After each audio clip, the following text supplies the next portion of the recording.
Welcome to Digital Asset News. Take a top stories in cryptocurrency digital assets and break them down to bite-sized pieces. Today, there's some concerning news. First up, this is from a tweet from Fidelity Digital Assets. And what they're talking about here is a nice little powwow with Michael Saylor over at MicroStrategy.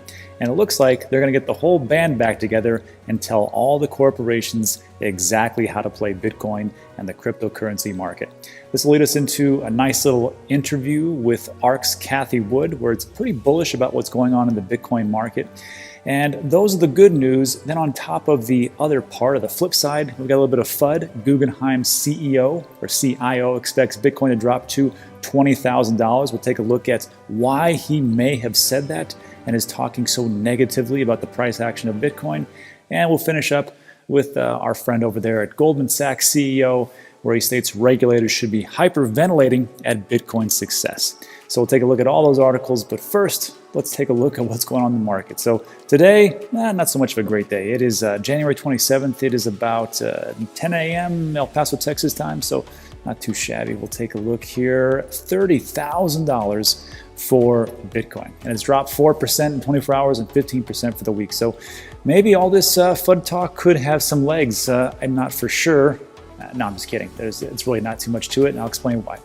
Ethereum down 1%, 7% for the week, looking at 1292, but still pretty good, almost at that 1440 tempest point. So also Tether, no one cares, dot, 7% down. Everything's down today. Let's see anything up. Ooh, hey, DeFi looking pretty strong, 12% for Uniswap. That's looking pretty good.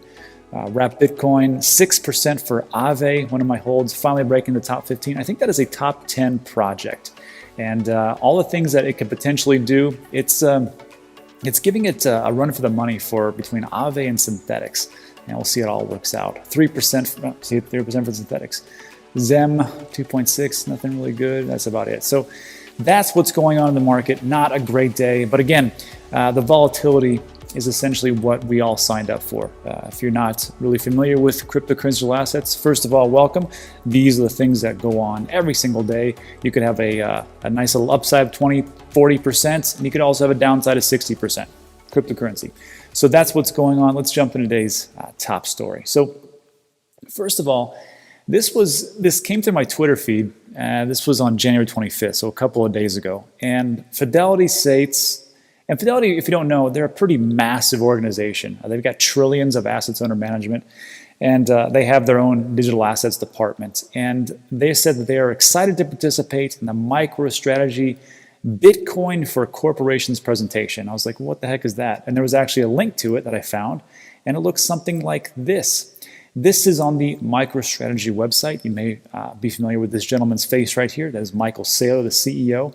And there's a lot of things going on, but before I get into that, I need to play you a video real quick, which is going to make this whole thing make sense about what is going on and why this is happening right now. So this is ARK's founder and CEO, Cathie Wood. ARK is a traditional investment management fund or organization, and they've got billions of assets under management, and they are pretty heavy into Bitcoin. They've made some controversial calls that have actually came up to be totally correct, and Bitcoin is one of them. So what she's going to talk about here is what's going on with Bitcoin and how surprised they are at how fast the market has accelerated and picked up the pace.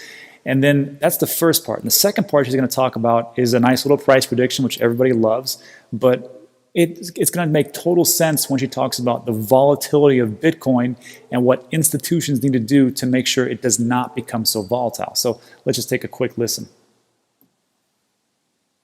Corporations, we didn't expect this. We expected institutional interest, but we didn't expect corporations to substitute Bitcoin for cash. MicroStrategy was the first. All of its cash is now in Bitcoin. And in fact, it did an offering so that it could buy more Bitcoin. It is a technology company. I'm a little suspicious. I don't know what the SEC is going to do with this because this is not its base business. This is its cash. Square has put 5% of its assets into Bitcoin. And we're seeing more mature companies like PayPal enabling the buying and selling of Bitcoin on its form as Cash App does as well. Well, if companies in the S&P 500 were to put 1% of their cash into Bitcoin, that would increase the price of Bitcoin by $40,000. Today, it's close to $30,000. So that's more than a double right there. If we saw 10%, of course, that would add 400,000. And I just told you, MicroStrategy has put all of its cash in. All of their cash has been put in. That's what I like to see for MicroStrategy. So this was a pretty good little piece. So yeah, the S&P 500, and remember, the S&P 500 is just the top 500 companies. Really, the top, it makes up of like 4 or 5, which is like the 25%, which is Microsoft, Apple, Google, Amazon. Those are like the big heavy companies. So if they just put 1% in, that's like 20%. That's going to increase it just enough. And then like she says, 10%, you're looking at $400,000. And I'm like, okay, well, that makes a lot of sense as far as corporations. But what she says next here, this is at like around the 336 mark, I could totally understand why these corporations need to put a big amount of money into it. And I'll just have her tell you exactly what she's talking about. If our analysis on how institutions will look at allocating to this space is correct, and this is using a Monte Carlo simulation, institutional involvement could increase the price of Bitcoin. Again, it's 30,000 now, by 200,000 if they want to minimize volatility, to 500,000 if they want to maximize their Sharpe ratios. So they need to raise this. They need to put enough of their treasury in there to hit Bitcoin at 200,000 to decrease the volatility, which I think they would be very happy about, and that would make their shareholders very happy. And then to increase that, as far as like the 500,000, there's additional benefits. So that makes a lot of sense as to, well, first of all, why they'd want to do it. Nobody likes let me rephrase that. Traders like volatility, but these big corporations, they're investing into it because they're like, well, we don't know exactly where it's going to go, but it looks pretty positive. If they can bring down the volatility by dumping a bunch of cash, especially their treasury, which is on fire right now because of all the money printing or the quantitative easing that the American government is doing, then sure, why wouldn't they want to do that? And then they could stabilize it at 200,000. They could buy in and go, okay, this is the equilibrium. It's not going to go up too much. And we'll talk about that a little bit more. So this makes a lot of sense. So how do you get a bunch of corporations to actually do that? Well, you need someone to pick up the mantle, to pick up the flag and go, you know what, just follow me. We've done all the hard work. You jokers don't have to do squat. Just listen to what we did and just follow the lead, and you actually make a ton of money. So that's what is going on here with the MicroStrategy Bitcoin for corporations. So this is why I talk about in the actual thumbnail and the actual title, you got until February 4th. February 4th is when it all kicks off. And really what it comes down to is this. It's a 2-day event. So on Wednesday, February 3rd, they're going to start off at noon. Michael Saylor's going to be there. He's inviting all these corporations. And I would love to be there just to sit down, be the fly on the wall and be like, wow, there's a CEO of that one. There's a CEO of that one. There's these guys. I think this would be probably a pretty high profile event. I would guess. Who knows? Maybe Elon's going to be there. Who knows? So when we take a look here about what's going to happen, so if we click on this, we can just see like the basics. Like they're going to go over the basics at noon, right? This is the history. This is the macroeconomic outlook. Pretty much just sitting these guys down, or guys and gals sitting down and going, look, this is what's going to happen. And this is why you want to be a part of this. So if we go back, it's a very cookie cutter type of thing. I like this one here, the Bitcoin Corporate Playbook. Because it's not just Michael Saylor, it's also this gentleman named Fong Li, the Chief Financial Officer. And he's going to talk about, hey, you don't just do this by yourself. Here's some vendor selection, do your due diligence. Here's the execution technique. Here's the debt, equity, and shareholder relations. Here is everything you guys need to know to make sure you don't screw this up. Because we've already done this, we've already done the hard work and had our mistakes. So just don't do these things and just do the things we're going to tell you, and you're going to make a massive amount of money, and you can offload all of your cash into cryptocurrency, actually Bitcoin. Let's be honest, they're not doing anything else. It's all Bitcoin. So I thought this was a pretty interesting thing. So we understand these people will be attending, they'll be listening, they'll be learning, but then the next day is, I think, the more of the powerhouse, which is on February 4th. Remember when they said about the selection, or doing some kind of selection for who is actually going to be a part of this and going to be actually instituting or executing your plan? Well, who's going to be there? Well, it's going to be Binance, Vince Kwok. And when I say who's attending here on the 4th of February, this isn't like, oh, this is Pete from accounting. He's going to tell you what's going on. And this is Jay, and he's over there from institutional department. No. You got Binance, Coinbase presentation, Brett, head of institutional sales. You've got Kraken, Jesse Powell, the CEO, NYDIG, Robbie Gutman, the co-founder. You got Fidelity Digital Assets, Tom Jessup, who is the president. You got Genesis presentation, CEO, Grayscale, Michael Sonnenschein. Oh, I didn't say that right. Sonnenschein, yeah, maybe Sonnenschein. Gemini, global head of business development. Galaxy Digital, you got Mike Novogratz and Charles Cascarilla, the CEO of Paxos. So it's not like they're just like, this will be a nice little thing to talk about.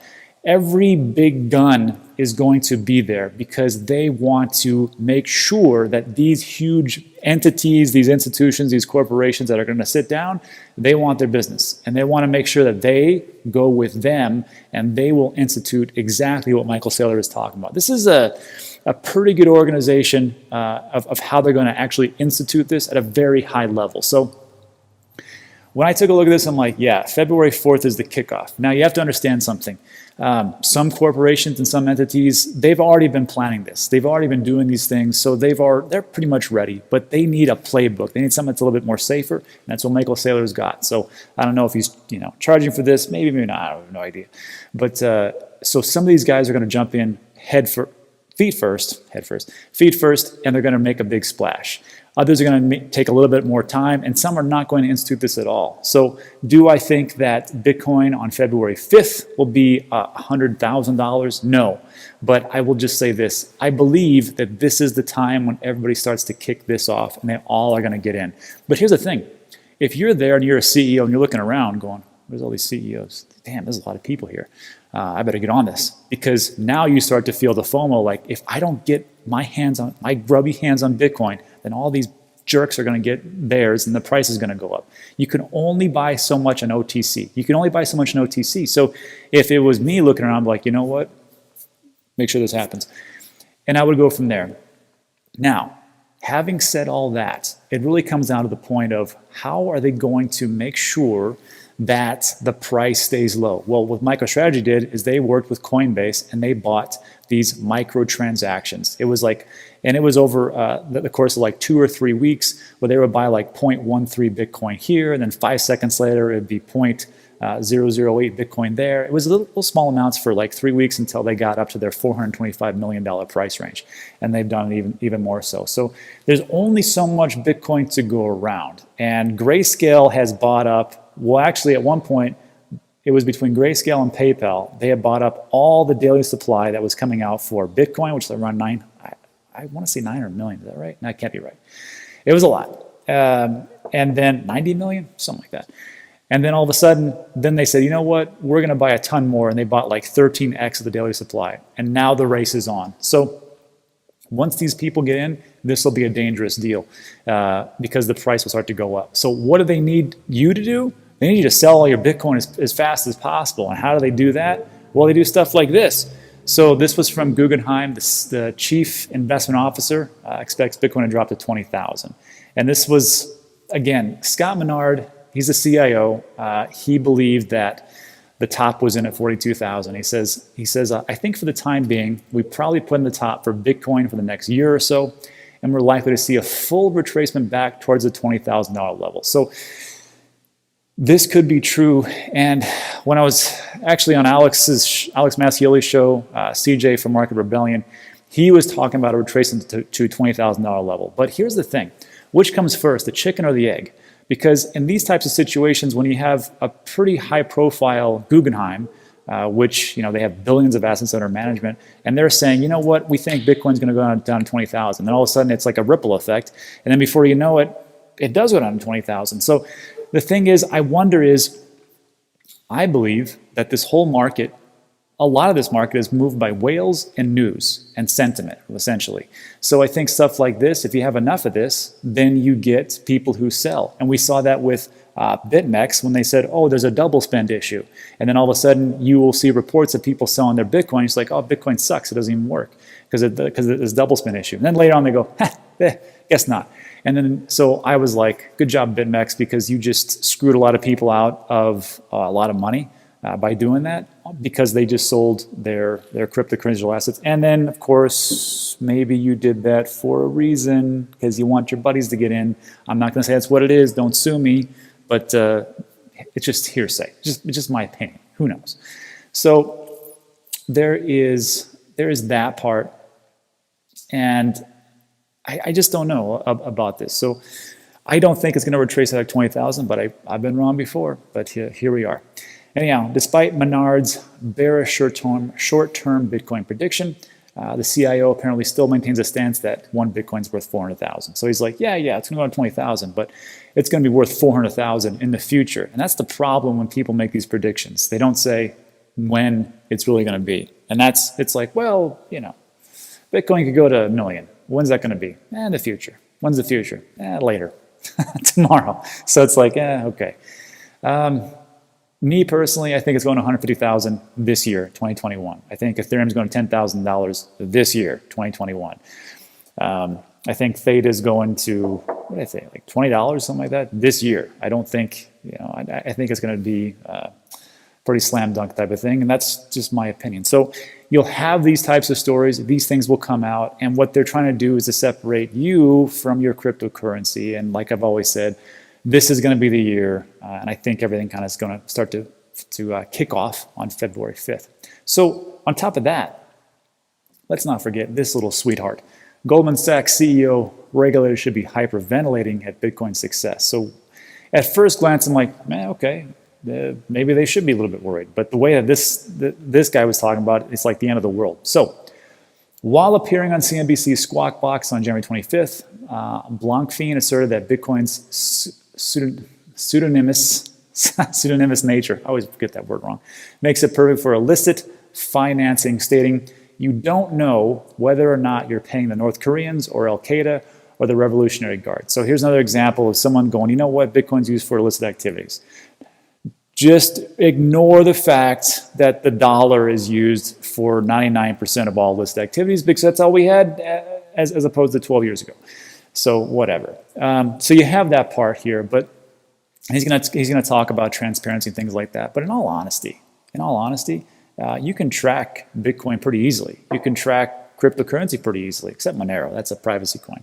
So like with this one, this was an article. It says U.S. Department of Justice seizes millions in crypto funds from Al-Qaeda and ISIS networks. And this is August 13th. Then this other one here, researchers in Philippines track crypto use by terrorists. So I think when people talk about like it's totally used for illicit activities and it's not transparent, I'm like, do you understand the whole concept of blockchain and public ledgers and things like that? I mean, you can track anything. Speaking of which, like all you got to do is go to btc.com. You can put in any of your wallets or transactions and you can track anything. Here's a transaction of one of mine where I moved 0.03 of my Bitcoin. So that's one of those easy dealies. You can track, like I said, you can track anything. Just so you know, if you're on an exchange, like a Coinbase, if you go look at your actual wallets, they will always change the Bitcoin address. So this was an article I just found on Coinbase. And of course, there's a problem with Coinbase Pro, probably another problem with Coinbase because they seem to be shutting down, probably because they're dealing with all their high-profile institutions. Anyhow, it says, when checking your crypto address from your primary account page, you may notice that the address currently displayed differs from one you have listed in the past. So every time you make a transaction, they change the wallet address. We automatically generate a new address for you after every transaction you make or when funds are moved between your wallet and our storage system. This is done to protect your privacy so that a third party cannot view all of the transactions associated with your account simply by using a blockchain explorer. So here's the thing. So at first you're like, what are you talking about? Because first you just said you could track it, now you're saying you can't. Well, if it's on an exchange, any exchange, you did KYC and AML, the U.S. government can definitely take a look at that, and they've already subpoenaed Coinbase for different records in the past, and they've done it and they've gotten it. So just make sure that you are, first of all, paying your taxes, and that you know that they can actually look this stuff up. And of course, if you want to look your information up, btc.com. All right, so there is that piece. Let's go back to the actual article to talk about all this FUD. So, in order to conform Bitcoin to the existing financial and regulatory apparatus, Blankfein asserts that many of the fundamental freedoms enabled by Bitcoin must be reined in. However, he questioned whether strong demand would continue to exist for Bitcoin without its pseudonymous privacy features.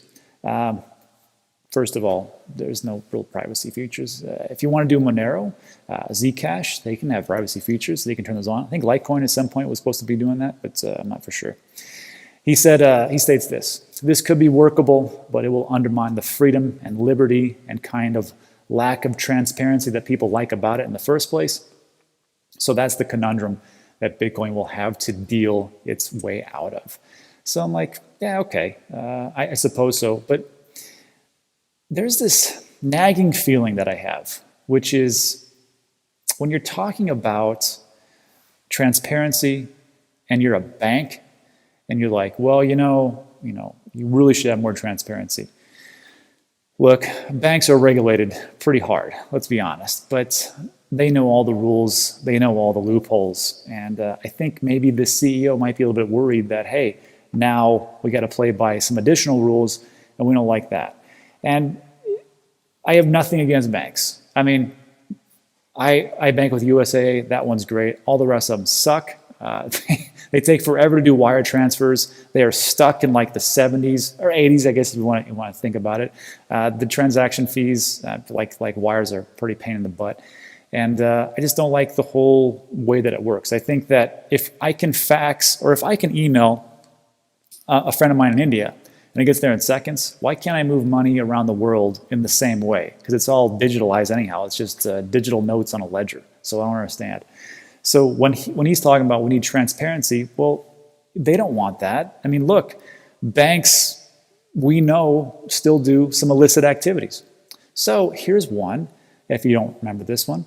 This was the Wells Fargo account fraud scandal, creation of millions of fraudulent savings and checking accounts. And people are like, well, who cares? They just created a checking and savings account. Well, it's not so great when clients begin to notice that the fraud after being charged unanticipated fees and receive unexpected credit or debit cards or lines of credit for which they may start to default on or whatever else. But it's the same fees. If you're getting millions and millions of different accounts being generated, and then you're charging these people without them knowing, that's not a great thing, but that's the bank. On top of that, Dutch bank ING fined $900 million for failing to spot money laundering. And again, if you have an open ledger that's very transparent, this kind of stuff goes away, especially let's take Bernie Madoff for his Ponzi scheme. Don't you think if he could say, show us your ledger, your open ledger, show us on the blockchain of what's going on, that stuff wouldn't happen. You could actually track it.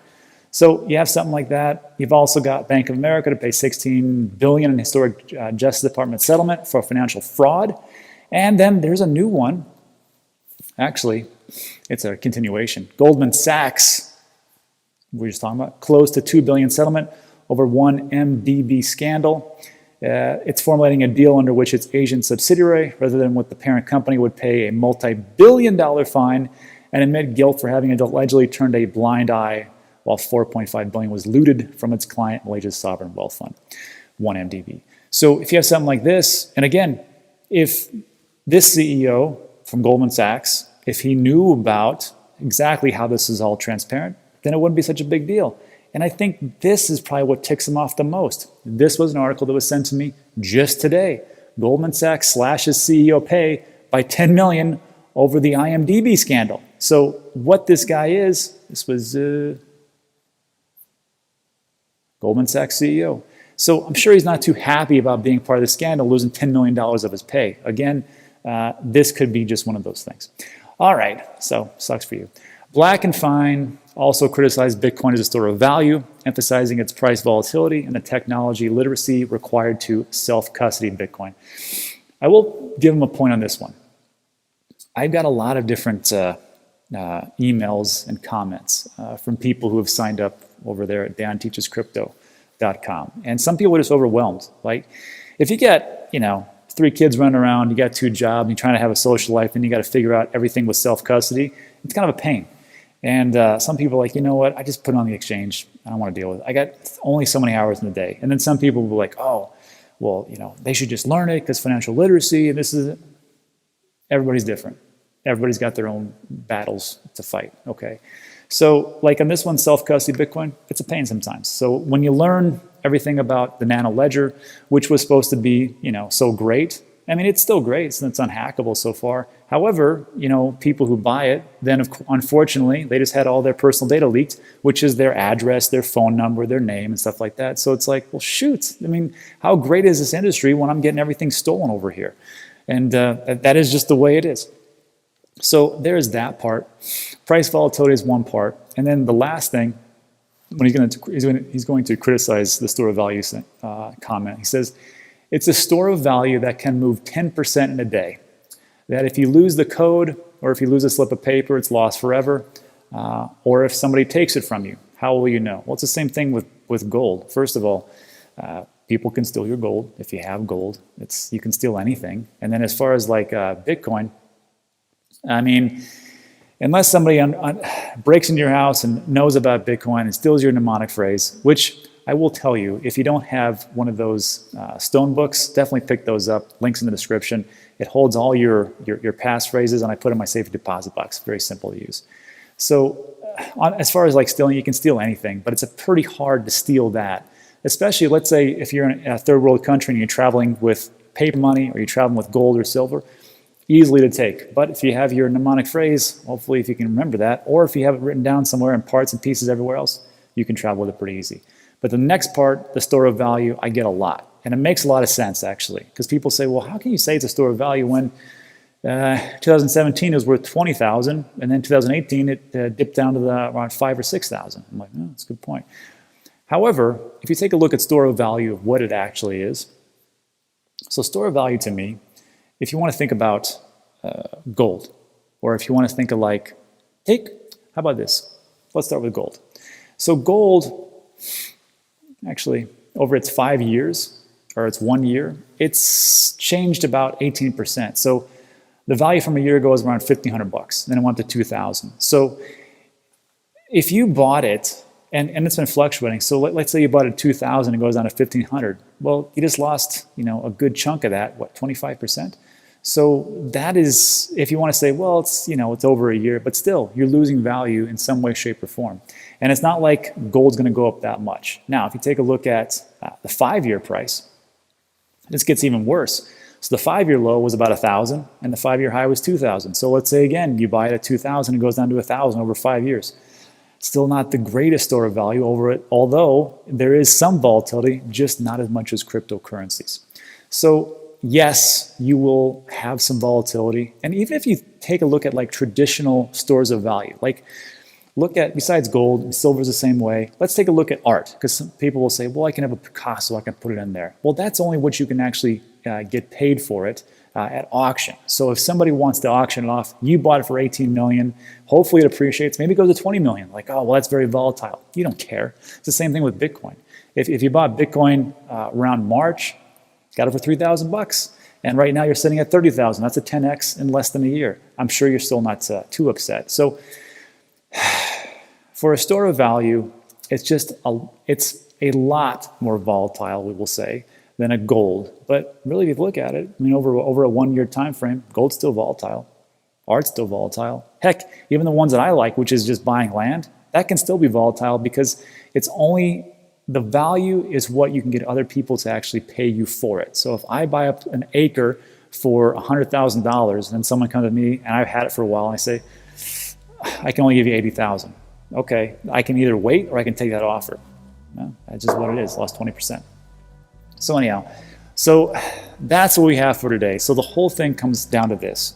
February 4th, you're going to see a lot of institutions, a lot of different big corporations probably get talked into, finally, to get into the Bitcoin cryptocurrency digital asset game by Michael Saylor, because he's going to tell them just how fantastic this all works out. Remember, they bought 425 million and they kept buying more until they had $1 billion worth of Bitcoin. Now it's worth 2 billion. So do you think these corporations aren't going to like, wow, I can actually double my money as time goes on? I like the sound of that. And I don't get devalued like the dollar? Sure. On top of that, you're going to see some more FUD articles. You're going to see more people saying, you know, you need to sell it. It's going to go down to 20,000. But here's the thing. What if it does? What if it goes down to 20,000 in February?